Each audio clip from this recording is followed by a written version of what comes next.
Malaria دنیا کی مہلک ترین بیماریوں میں سے ایک ہے جو ترقی پذیر دنیا میں ہر سال 7,80,000 انسانوں کی جان لے لیتا ہے۔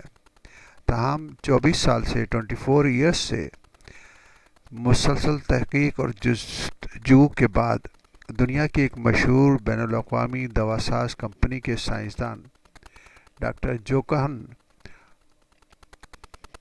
اور ان کی ٹیم نے ملیریا کا توڑ دریافت کرنے میں کامیابی حاصل کر لی ہے۔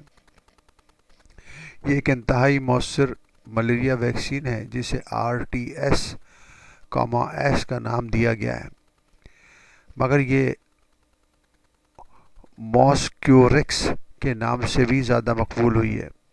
اگرچہ یہ ویکسین ابھی آزمائشی مراحل میں ہے، لیکن اب تک اس کے شاندار نتائج سامنے آئے ہیں۔ اس کی افادیت اور اثر کو پرکھنے کے لیے افریقہ کے 7 ممالک میں اس کی آزمائش کا تیسرا مرحلہ جاری ہے۔ اس کے استعمال سے بچوں کے ملیریا اور بخار میں مبتلا ہونے کے خطرات 50% تک کمی ریکارڈ کی گئی ہے۔